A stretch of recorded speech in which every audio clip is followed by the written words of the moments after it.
مع السلامة في أماني شيخنا الله ربي ارحم ربي روحنا يا ربنا.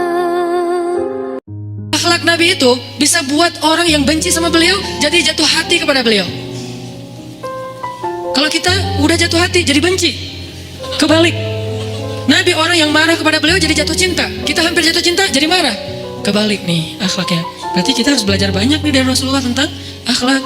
Beliau tuh bisa bikin seorang perempuan yang suaminya baru terbunuh, ayahnya terbunuh, pamannya terbunuh, saudaranya terbunuh dalam perang Khaybar, yang dia bilang orang yang paling saya benci di muka bumi adalah Muhammad. Terus tiba-tiba yang namanya Muhammad datang menghampirinya di dalam tendanya, ditemani oleh beberapa orang sahabat. Lalu kisah itu diriwayatkan, Nabi datang dengan raut wajah yang penuh empati. Dengan raut wajah yang penuh empati. Bukan raut wajah orang yang sebagai pemenang perang. Kan Nabi menang perang waktu itu.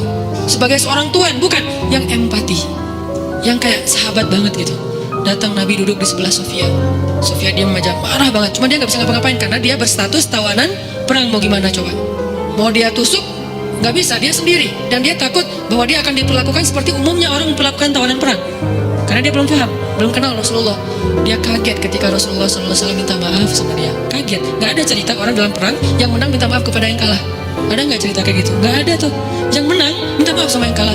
Maaf ya, kami menang. Jangankan perang, sepak bola aja susah nyari kayak gitu kan ya. Ini akhlak nih untuk kita teman-teman di Bandung dengan Persibnya, nanti di Jakarta dengan apa Jakarta teh? Persijanya. Nanti yang menang siapapun yang tanding, maaf ya menang. Dari mana lo akhlak kayak gitu? Rasulullah sih. Karena yang itu lebih serius loh daripada bola. Bola kan cuma permainan, entertain, olahraga kan. Gak seserius perang. Perang itu serius. Kalah itu meninggal artinya terbunuh. Kalau kita kalah paling ya kurangnya apa? Gak dapat skor gitu, gak dapat poin. Kalau itu kalah terbunuh. Nabi datang minta maaf dengan ekspresi empati yang tinggi, yang dalam. Nabi itu kayak ngerasain banget perasaan Sofia. Minta maaf, menjelaskan. Sofia, maaf ya, aku ikut turut berduka atas wafatnya ayahmu, suamimu. Sofia marah banget. Terus Nabi menjelaskan apa yang terjadi. Aku tuh udah ngasih kesempatan agar kita gak usah berperang, tapi mereka terus menyerang. Maaf ya, menjelasin lagi. Maaf ya, ngejelasin lagi. Berjam-jam. Seolah-olah Nabi yang minta pengampunan kepada Sofia. Seolah-olah Nabi itu tawanan perang. Minta maaf, menjelaskan karena kejadiannya. Minta maaf, menjelaskan. Terus ya gitu dengan ekspresi serius. Dan kelihatan banget lah ucapan dan ekspresi orang yang jujur kan kelihatan deh. Jujur bahwa beliau tuh empati banget, bahwa beliau juga berduka. Terus sampai Sofia dari yang tadinya lihat ke bawah nunduk marah, lama-lama ngeliat ke arah Rasul. Ngeliat ekspresi Rasul serius banget, malah dia jadi kasihan. Sampai akhirnya dia jatuh cinta kepada Rasulullah SAW. Kata Sofia, ketika Rasulullah SAW datang kepada saya, waktu itu dia adalah orang yang paling saya benci di muka bumi. Tapi dia terus meminta maaf dan menjelaskan, meminta maaf dan menjelaskan, sampai akhirnya dia menjadi orang yang paling saya cintai di muka bumi. Akhlak Rasul. Rasulullah gak mengatakan Allah berfirman, wahai Sofia. Enggak, belum kesana. Akhlak dulu, baru nanti ajarin. Tarbiyah namanya kan ya. Sesungguhnya di dalam Al-Quran ada ayat tentang orang-orang yang kafir yang telah mati terbunuh. Nggak, Rasulullah tuh tahu. Jangan ngomongin tentang ayahnya yang mati terbunuh, ibunya yang pamannya, suaminya yang mati dalam keadaan kafir. Nabi nggak mau ngomongin itu. Kenapa? Menjaga perasaan Sofia. Kok masih dijaga sih perasaan? Kan mereka beda agama, mereka orang kafir. Inilah akhlak Rasul. Sehingga Nabi membahas yang membuat Sofia merasa kayak dihargai sebagai seorang janda, sebagai seorang perempuan, sebagai seorang yatim, sebagai seorang tawanan. Sehingga dia takjub dengan akhlak Nabi.